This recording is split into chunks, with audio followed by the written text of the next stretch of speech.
Huh?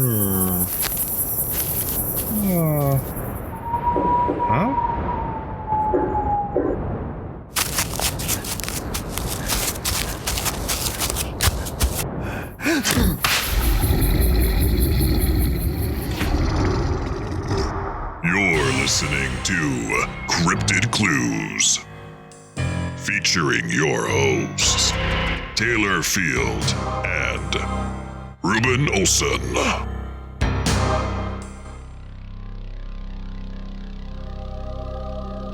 Hello, ladies and gentlemen. I'm one of your hosts, Reuben Olson. I'm your other host, Taylor Field. And welcome to another episode of Cryptid Clues. We've got an exciting story for you today with a few different reports, history, and things to explore about the Barmanu. But first, let's get some plugs out of the way. Taylor? I almost thought you were pointing at me to do the reveal, and I did, and then you didn't do it. Oh, okay. Okay. Plugs. You can find us at CryptidClues.ca. That's our main website. You can find our blogs, everything there, information about the show, and our latest episodes. You can also find us on our social media channels, Twitter and Facebook and YouTube, and our email, CryptidClues@gmail.com. Yes, definitely shoot us an email if you have any inquiries or you want to send us a report of your own. Yes, but all the reports and episodes that we have done up to this date and upcoming episodes as well, you can get them ad-free and upcoming episodes early on our Patreon as well. Mm-hmm. So, Taylor, do you want to tell us a little bit about what we're talking about today? I'd love to. So we're going to be, let me try and paint the setting for you. Mm-hmm. We're going to be strolling into the region of northern Pakistan. Now, this is an area with a very diverse ecosystem, stems all the way to the Himalayas. When I first thought of this region, like Pakistan, I was just kind of mystified by the environment and just the surroundings and everything. And when I started looking into imagery of this location, I was quite astounded by how similar it is to parts of North America. Mm-hmm. It blew my mind, actually. And I think there is almost not a stigma, but like a narrative where you think of the Middle East, your mind just kind of turns to mostly like desert kind of landscape and terrain. Mm-hmm. But when you look at pictures of the northern regions, you'll be amazed how similar it is. And in those regions, what specific cryptid is going to be lurking in there. Right. That cryptid is very, very Bigfoot-like. In fact, it might even be Bigfoot himself. The Barmanu is basically the local Bigfoot of Pakistan and Afghanistan, and in a sense also over in Iraq as well. So, one thing that you said that really jumps out to me is that this is near the Himalayas as well. There's a ton of Yeti sightings in the same area as well. In fact, they have the two separate ones. It's like, oh, that's a Yeti, and then some of them say, that's a Barmanu. It's all the same thing at this point, basically. Maybe there's some different species there, but same kind of dealio. So the Barmanu, the Pakistani equivalent of Bigfoot, lives around the Chitral and Karakoram ranges here.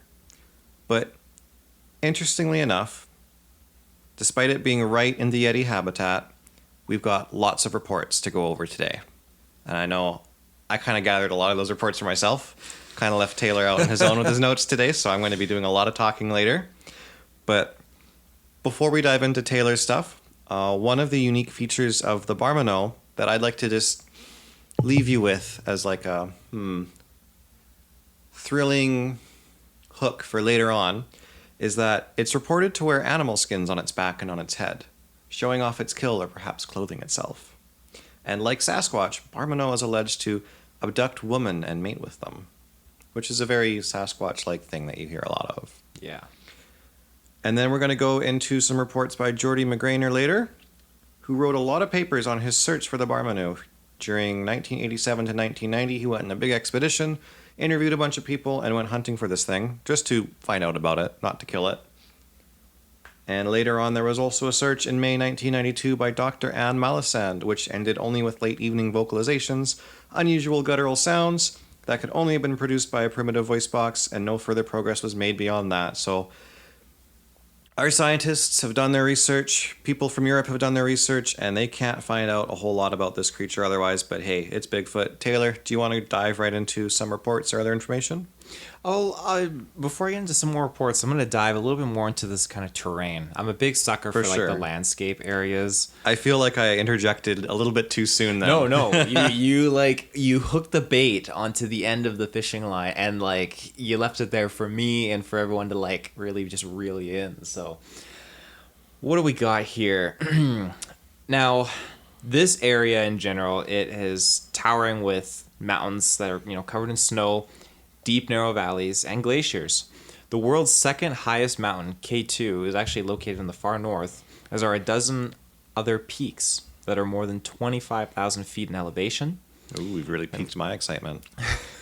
Oh my god. There we go. I hope I'm saying this right. Nanga Parbat, Gasherbrum, and Rakapashi. Those are some of the names there. Pakistan lies in the temperate zone.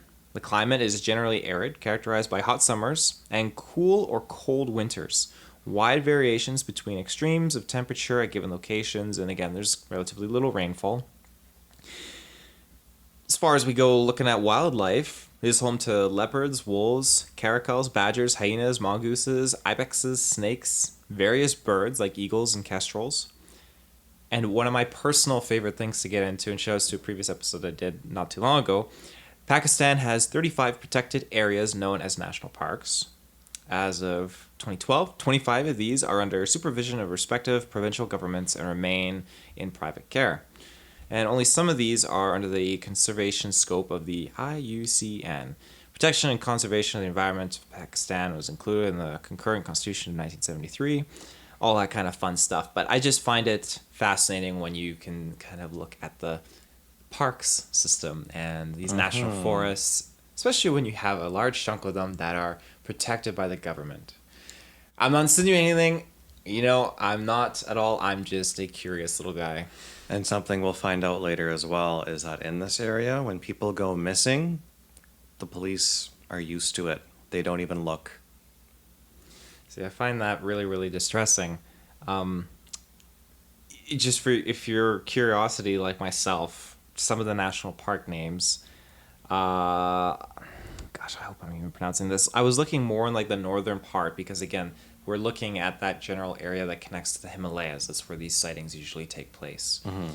I found 5 pretty decently sized national parks up in that area.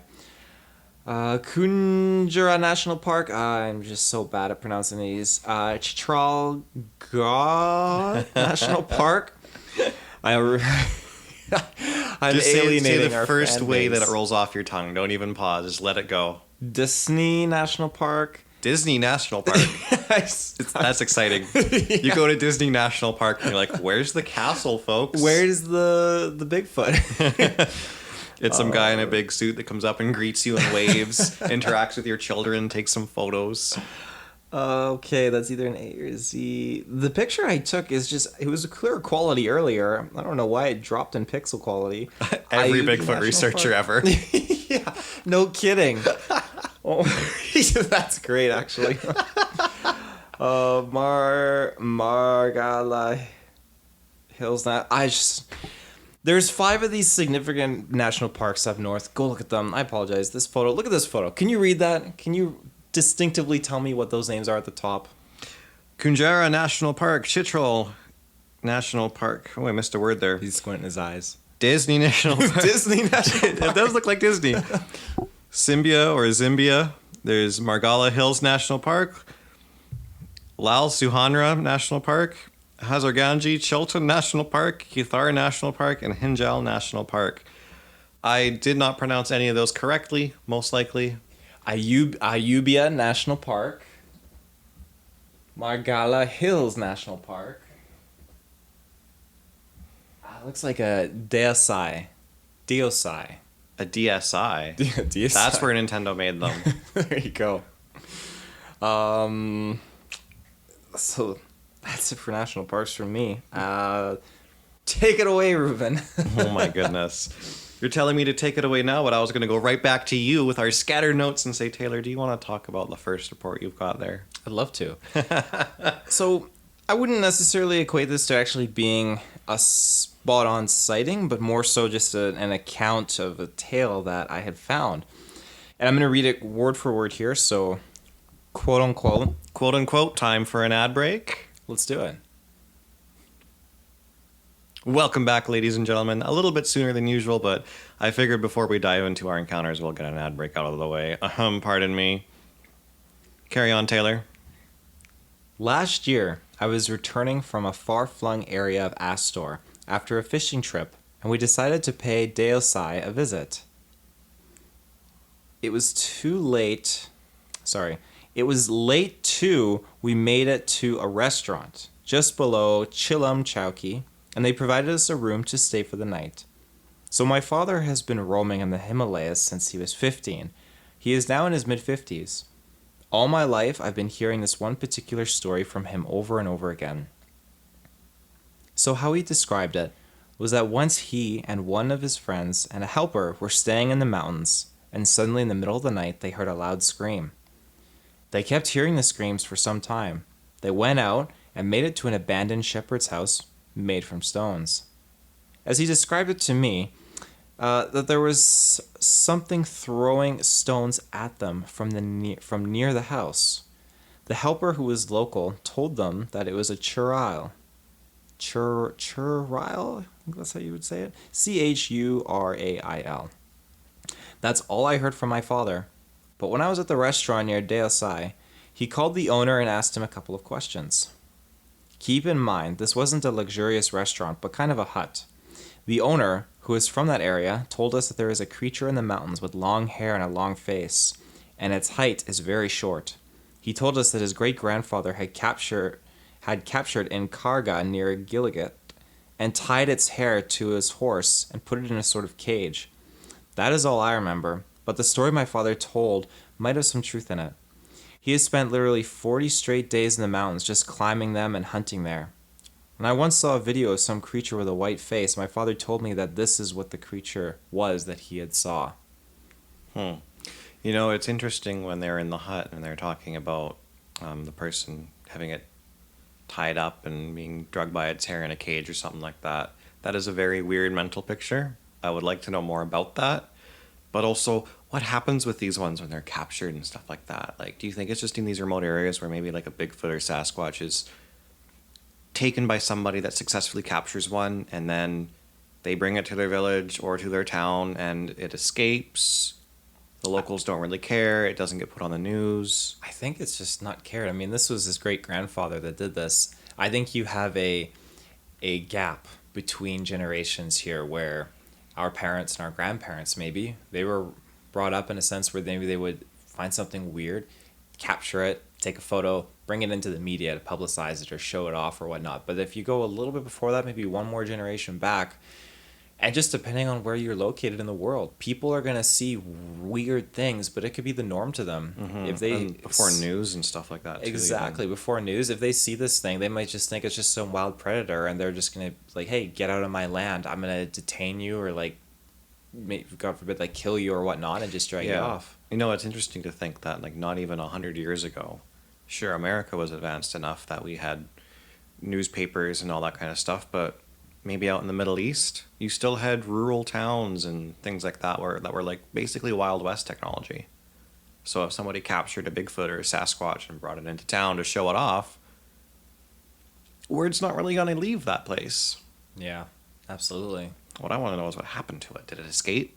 Did it get killed? I mean, that's one of the things we'll never know. I mean, the story just goes as far as just what the event occurred. And not only there, but that was just from the restaurant chap. I mean, the individual himself, his father was the one who experienced these rocks being thrown at him. And that was the thing that kind of drew me in. Now, I know foxes can make some terrifying human screeches, very freaky noises. And a lot of people associate those kind of things for these kind of like Barmanu occurrences, I noticed when I was kind of digging into it. But it's the rock thing that kind of throws me a bone a little bit. As soon as you get to the rock throwing, that's where you need the opposable thumb to really be able to do that. Yeah. Unless you're a cat, they fling things everywhere. But foxes aren't cats. No, they certainly are not. So I guess we'll take off with my research now. I was really diving into the research papers by Jordi Magraner. He wrote a paper on his search for the Barmanu in Pakistan, and he continued his research through and past the 90s, but he was actually murdered in 2002 in Afghanistan in his home while sitting at his desk. Really? So one of his followers, Lauren Kalima, wrote that he collected more than 50 first-hand sighting accounts, and all eyewitnesses recognized his reconstructions as the Barmanu. He has a couple of published books, not huge books, just all of his research bundled together. They're never really distributed. They're on the internet in different languages. So I was able to dig up his first publicized research thing. I don't know, I can't really call it a book at this point. But I found a translation of it. We're working based off of that. And it's interesting to go through this because it was translated very, very well and find out that Jordi went through the effort not just to learn the language of the people he was interviewing, but to account for mistranslations in his own understanding of it too.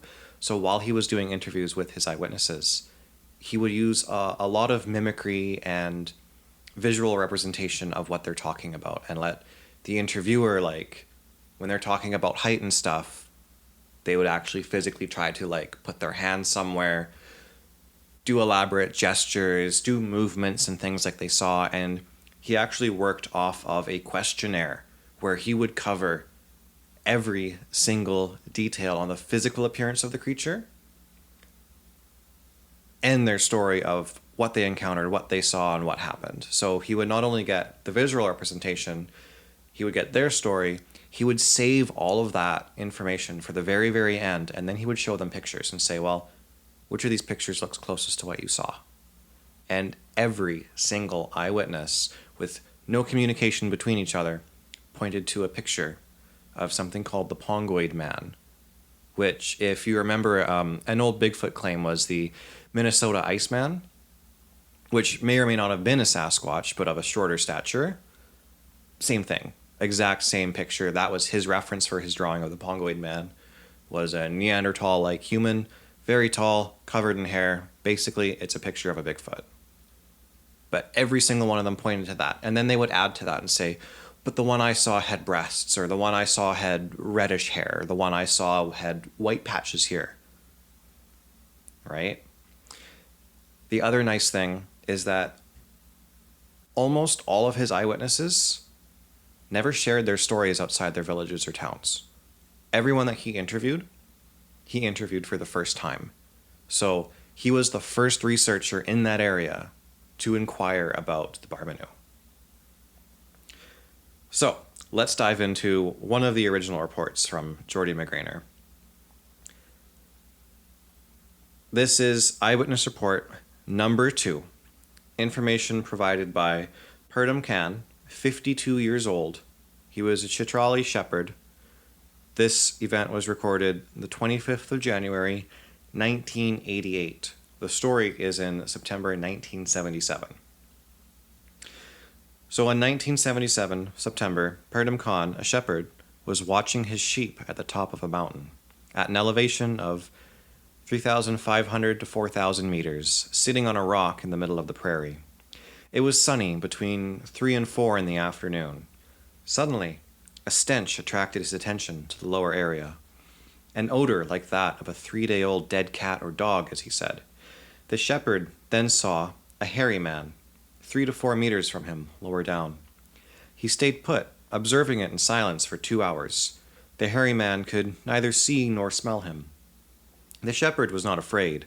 He had already heard about these creatures, and he had his axe with him to defend himself if the need arose.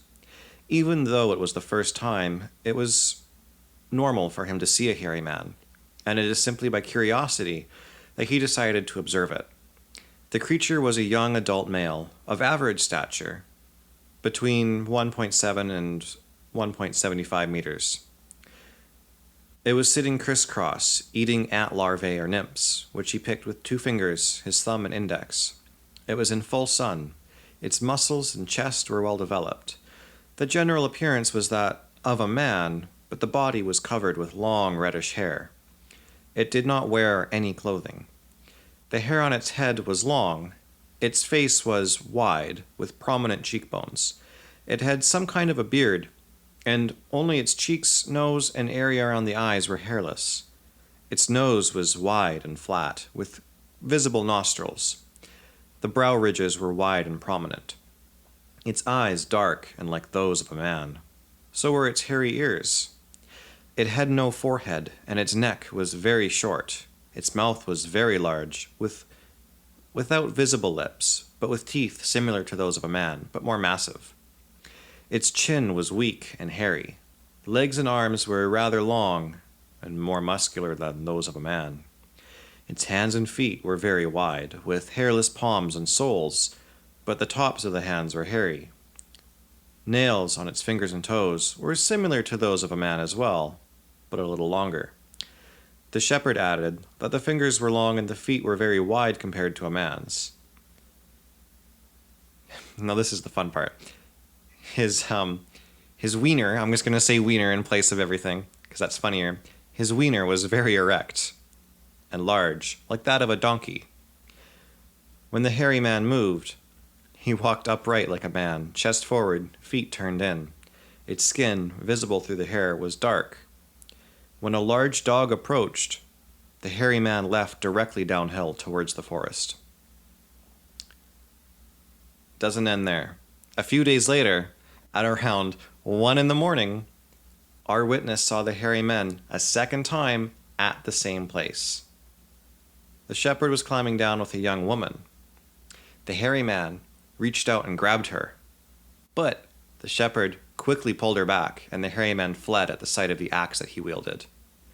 The creature did not engage in any violent behavior beyond that. It just left. I got goosebumps. Like, thank God she had someone with her. Oh my gosh. Mm-hmm. Oh, geez. So that account was transcribed from the publishing that you had found? So this is the translated account of the researcher's interview. Okay. And he himself was the translator for his recording. So this is the English version of his, I believe it was French or Spanish that it was translated from. And of course, he translated that from the language of the locals, which he took the time to learn and then used mimicry and all that stuff to fill in the gaps. Gotcha. He took it very slow with each witness. I think he spent a couple of days with each one. So, I mean, just trying to like take in that account and look into it. This thing didn't notice it was being watched. Was eating minor little grubs and stuff like that. Hair color was about reddish orange. Reddish and brown, yeah. How tall did he say it clocked in at? Well, let me scroll up and see again here. Well developed 1.75 meters or so. Okay. Wow. Yeah. That's crazy. That's very, very crazy. Do you know what part of northern Pakistan this was? Like what region? Or Yeah, I can open up the document after and find the exact location. Actually, why don't I do that right now? There's a picture on a map here, and this is where he did his expedition. He purposefully went into an area that had no tourism, that was hard to access, but still had a local rural town. So he went as far out as he could in Pakistan. That makes sense. That's genius, actually. Yeah. It was the Chitral district of northern Pakistan. So Okay. North Pakistan, on the map, I know my listeners can't see it. I almost called them viewers, which would imply they could see it. But I'll show you, Taylor. That's right at the base of the Himalayas, it looks like. You can see them kind of spread across horizontally. I gotcha. Yeah, Okay. I'll send this to you after, and then we can maybe post that on the blog. Shout out to the blog. Shout out to the blog. Wow. What a Okay. chilling encounter, honestly. Do you have any further thoughts on that, Taylor? I mean, this zoologist, Jordi Magraner, I think it's just... I'm glad that he did this. I'm glad that he went out and he dissected all this information and accounted it. If he wasn't murdered, he'd still be alive today. Yeah. Again, when I looked, and I was telling you this off cast, when I was looking into this cryptid, I couldn't find a lot of concrete stuff. It was rinse and repeat information, and that wasn't good enough for me. I had to go deeper and truly dig to what I could find. I couldn't find as much as you did. I had to look, again, more into the landscape, geographical areas. Yes. And for our listeners, if you can't find a way to skip these ad breaks, check out our Patreon. But we're going to go for a quick ad break now. And we're back. Sorry, Taylor. Continue your thoughts there. Well, I just think that you have this individual who's got this information that he's cataloged and put out, but you somehow managed to find that documentation, but it's definitely not ease of access, I would say. It's accessible, but it's not easy to get to, and most people, you would have to be like a need-to-know kind of basis.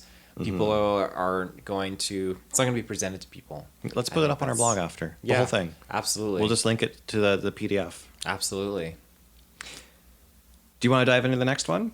Do it. I've got 2 more standout reports for us to go over, and I'll let you read the last one. Ooh. But we're going to go over the next one. This one's pretty interesting. Eyewitness report number 9. Information received from Mohammed Nabi, 55-year-old Pathan shepherd, on 10th April 1988. The story was in July 1987. It was on an evening of said date, around 9 p.m. The shepherd was returning to the village with his goats, lantern in hand. He suddenly found himself face to face with an adolescent hairy man who tried to touch Muhammad with his arms outstretched. A defensive rather than aggressive gesture, however. In his own defense, the shepherd hit the young hairy with his stick. The 2 opponents were on a slope with scattered trees and bushes at about 2,300 meters. There was a large bush between them, around which they circled. According to the Pathan, the action lasted for about 2 hours. He would hit the young hairy, and the latter would try to grab him. The young hairy man uttered guttural sounds and kind of a deep exhalation that sounded like ahan. The shepherd was not afraid of being bitten, but rather scratched, as the young hairy was reaching with really long, gross fingernails. Its smell was strong and unpleasant, like that of a rotting corpse. It was 1.1, 1.2 meters tall, and entirely covered with grayish-brown hair. Its head hair was short. Its face, the palm of its hands, and the sole of its feet were hairless. Its skin was dark. It did not wear any clothes. It had no forehead and a small, flattened nose. Its mouth had no lips, and its teeth were similar to a man's but without fangs. The arms seemed really long because of the long, narrow hands and fingers, too. The feet were human-like but wider, especially in the front. Its chest was very developed. After 2 hours, the young hairy fled uphill to the nearby forest. The shepherd added that during their fight, and during its escape, the young hairy stood erect on its hind legs the whole time. But Jordi did not get any more information out of this witness. I mean, the information you did get, that information is pretty similar to the previous account you just detailed. I mean, the skin color, the hair details, everything like that. I mean, A 2-hour battle. yeah. And it was an awkward battle, no less, with an adolescent. Not a full-grown adult, not like a really little one, just like an awkward teenager. And they just kind of like batted at each other around a bush because they both walked into each other in the dark. Yeah. It always seems to be, again, second account, a very similar aged man to the first experience. I guess it makes sense. These individuals they have their own land. They're out there exploring and everything at these times of day, and they come across these things. But A lot of his eyewitnesses were actually probably over 50 years old. yeah. Those are the ones he was really able to sit down with and talk to because they didn't have families with children running around or things to do or take care of. They were people that were, they're just shepherds now. They just take care of their land. They've already had their kids. So let me ask you this. Why would a group of shepherds, 50 plus, in a very remote and rural village that probably are very limited in knowledge of what the remainder of the world consists of technology-wise, media, everything, what do they have to gain to discuss something like this? Nothing. And it's just fact to them too, because I mean, he kind of just walked in there and asked about sightings. Hey, we've heard there's been some things in this area that look like you guys but full of hair. What can you tell me? And in all of his interviews, again, I'm going to stress, Jordi did not feed them answers. He had a questionnaire. He wrote everything down. They all pointed to pictures at the end. The pictures are also in that PDF document we'll throw up on the blog there. There is one picture of the Pongoid man. Everything else is a person, different types of monkeys. That's it. Yeah. But every single time they pointed to the Pongoid man. And that is what really gets me. So back to the eyewitness report we just discussed. You're walking through a mountain at night, leading some goats, and you walk right into a Bigfoot. Pitch black. Maybe you've got your lantern. It reaches out to grab you and you smack it with a stick. What would you do from there, Taylor? I'd probably do the same thing this guy's doing. I mean, if it keeps trying to reach out and grab you, I don't want to be dragged away by this thing.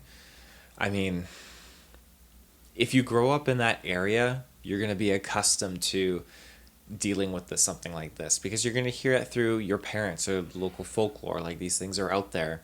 Just be cautious. And this guy knew how to handle himself. It's the same thing as the guy with the girl. He knew to just kind of like whack the Barmanu away.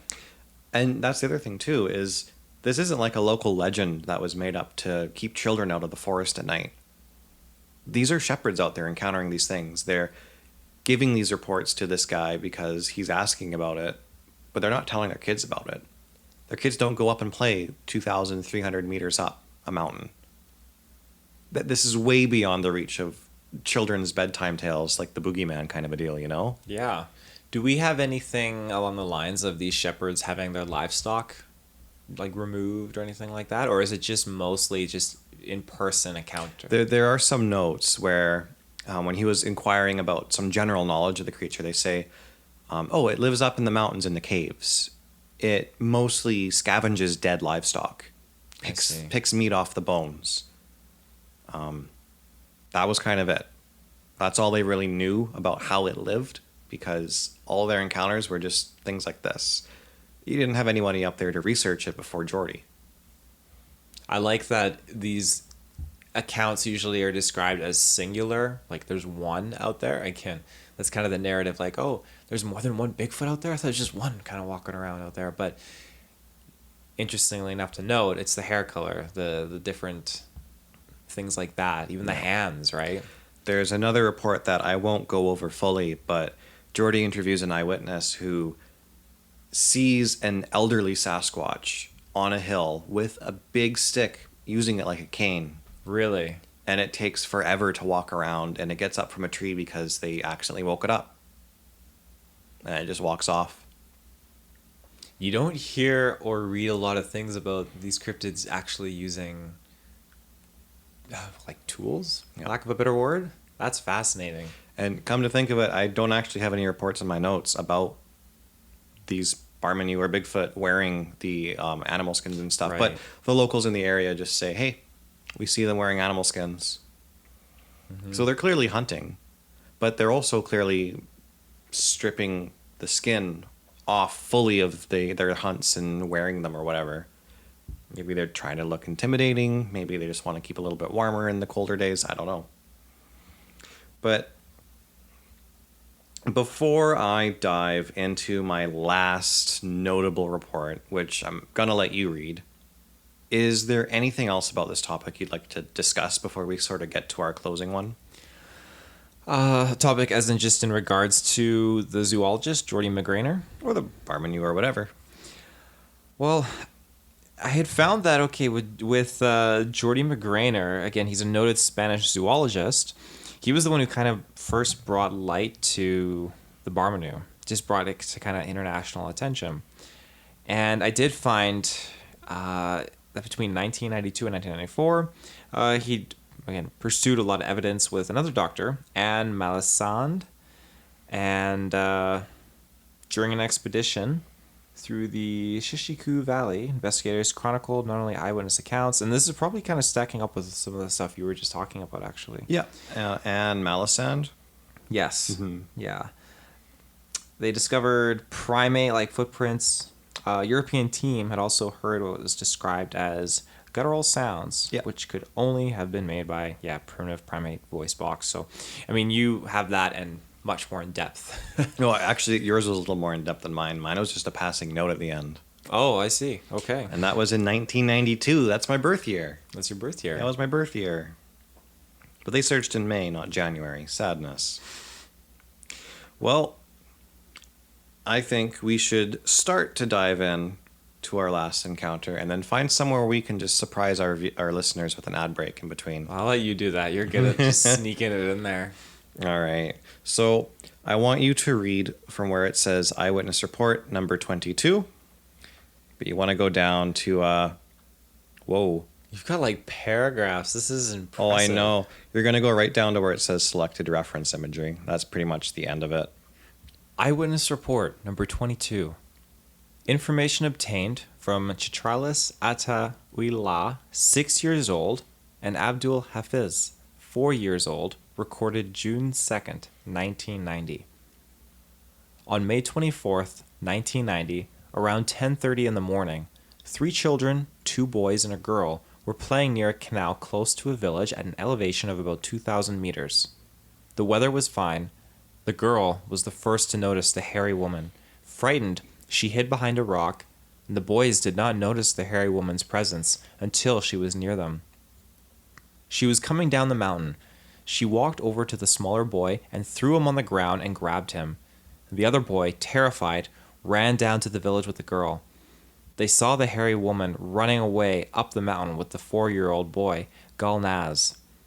The 2 other children, scared witless and not knowing who that person was, did not at first dare say anything. The boy did not return directly home and hid in a neighbor's garden. Around noon, his father, not seeing him back, went looking for him and found him hiding in the garden, still terrified. The father questioned him, and the child told him the story. The parents alerted the village. Large footprints were discovered near the canal. At first, based on the boy's description of the ravishers being dark of skin, the villagers thought that it might have been a Gujar, Gujar, nomad. 1,000 people scoured the mountain, but in vain. Neither the Gujar nor the missing child were found. They then concluded that it was a pari, a spirit, that had kidnapped the child. 3 days later, some men using binoculars discovered some blue clothing at the foot of the rocks. One of them climbed up and found the missing child, dead, on a rock. And as I continue here, I'm just going to jump. It's probably a horrible. You're looking at me like I should jump to an ad break, and I feel like that's the worst point because of where we're at. But I'm going to jump to an ad break, so we'll be right back. And we are back. The death was recent, hardly half an hour before. Blood was flowing from a hole on the left temple and from another one on the left cheek. The child was only wearing a shirt. Its pants and shoes had disappeared. The body did not show any other wounds or signs of ill treatment. They buried him and the case was closed. Since this was the work of a spirit, there was nothing else to do. The villagers did not even call the police, who in any case would not have bothered to come just because of the death of a child. Since we were surprised, it was explained that in a society where child mortality was high, the death of a child, especially one killed by a spirit, is accepted with resignation. The nearest police station was many kilometers away, and during the farming season, nobody would have wasted this time for a futile inquiry about the role of a spirit. Finally, since the police did not have a vehicle, it is unlikely that they would have bothered. But actually, after interviewing the witness, the boy and the girl separately, it became clear that it was no spirit in the usual meaning of the term. The girl, older than the boy, had seen the event more clearly and gave us, in her child's vocabulary, a most interesting description. This creature was 1.65 to 1.70 meters tall. Its skin and its long hair were dark. It was wearing a great coat and high boots of dark hair like that of goats. There is a long-haired goat in the district. The face was big and scary. Then she added that it must have been a woman, since she had 2 enormous breasts that stuck out of the coat. It seemed strange to us that anyone would walk around in a fur coat and boots on a sunny June day. Besides, nobody locally has such equipment, even for winter use. It was apparent that the girl, in her words, was describing the pelt of a hairy creature. The answers that the children provided to the questionnaire indeed confirmed the identity of the creature. As to the tracks, it rained 2 or 3 days after our arrival and the footprints were erased. Description by the villagers speak of footprints 23 to 25 centimeters long, roughly 9 to 10 inches, by 12 to 14 centimeters wide, 5 to 6 inches. These proportions are compatible with the stature of the hairy woman. End of account. Right? Ooh. What are your thoughts on that? I wasn't expecting it to actually be an abduction, but it goes hand in hand with what you've been telling me that, okay, these things, they try to abduct women, pull them away, and this isn't the first instance where I've looked into the fact that there are mothers with their kids at playgrounds near densely populated or like forested areas, and they see like an odd thing kind of creeping in, trying to get to like babies, like their kids. And because it was a female Sasquatch too that did this, maybe it was missing its own child and it wanted to replace it. And it seems like they were all in agreement that the Barmanu or the Bigfoot that abducted this young boy wasn't the thing that killed him. He fell. It was very clear that it was wounds from falling. He probably escaped, or maybe it got bored of him and let him go, or some mixture of things happened, and he fell trying to get back home, which is really, really sad. But it sounded recent too, right? Like probably was only within hours, which is just absolutely terrible. Actually, it does have an account of how much time had passed. 3 days later, they discovered the body, but the body was still bleeding. So the boy had died within the hour. Right. So for 3 days, either A, that young child was with a female Sasquatch, or he had been trying to get home for those 3 days and got pretty darn close. Yeah. My gosh, that's just horrifying. That's just horrible. Mm-hmm. Especially these other children that would have seen this. And the thing too, it's what the norm up there, that they were just gonna kind of breeze it past, like the village was just gonna accept it. Oh, exactly. They weren't even gonna phone the police or talk to the police or anything like that. It's just normal for high mortality rates for children. They believe that a spirit did it. If they're so willing to believe those things too, what is it to them that Bigfoot exists, right? Yeah. That's just something that is matter of fact there. But, I find all of these eyewitness reports from Jordi very, very fascinating. And this research paper has 27 eyewitness reports, gathering a total of 31 incidents. That's huge. Yeah. And for the rest of his time before he was murdered, including these 27 reports, he got up to 50 before he was taken out. Which there aren't many details on why or how he was murdered or anything like that. Do you have any speculation? I mean, that could be one of a billion different reasons. You could have people that just don't like that he's there and just want to take him out. You could have people that are aware of what he's doing and don't like that he's uncovering. Maybe if you are indigenous to that area and it's very sacred and powerful to you, these folklore tales, this cryptid, everything about this area, you don't want other people to be coming in snooping, so you do the one thing that is a last resort. You think it'll put a stop to it, and you cut them out, cut them away. Right. I'd like to point out that he was murdered in 2002 when the United States invaded Afghanistan, and that's where he was at the time, was in Afghanistan. No shit. I think that we're going to be getting into some interesting episodes in the future where we kind of dive a little bit more into the Afghanistan aspect and stuff that kind of like the military has kind of I don't want to say because I don't fully know. I got to do more research into it, but I've read some things. The military has encountered some very interesting things in Afghanistan. Yep. And I think that's going to make for a really good episode for us to kind of talk about and dive into. I think so, especially just going from Pakistan, which is not that far away from Afghanistan. I, too, have read lots of reports, and I have some wonderful books at home, too, with actual encounters and reports from soldiers Really? out in the Afghan area, too. Ooh, that's fascinating. I didn't know you had one of those books. Yep, I do. I won't get into it, but there's a tale where one guy's up in a watchtower, and he sees something dark and scary looking like a shadow at night creeping up on him, and he fires on it and has a battle, and his captain or whatever had warned him about this thing too. It was just known by all the soldiers and recruits there that there's a monster, like a literal monster, lurking around at night. Yeah. Oh man. I'm actually like I was hyped off of this episode. I'm very hyped to get into that episode. That's gonna be so good. Mm-hmm. I don't have any more notes, but like unless you have anything else, like thank you for sharing all that information, Reuben. That was just fascinating. No, absolutely.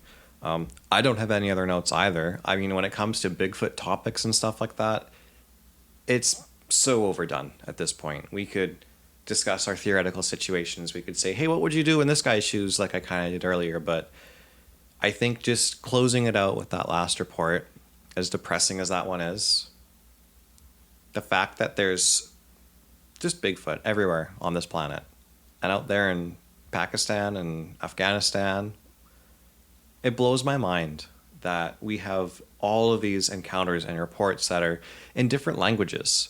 Can you imagine? Everything that we know, and probably that most of our listeners know, is stuff that's in English. But there's so much uncharted territory when you go into like these Middle Eastern countries or over in Europe even, and just translate things. Taylor, is there anything you'd like to add before we close out? Well, just piggyback on what you said, translating things, and that's just not present day stuff. Those sightings go back a couple decades. I mean, hundreds of years. This spreads across the planet, these sightings and everything, and it's truly fascinating. Yeah. It really is. Yeah. Well, thank you everyone for tuning in.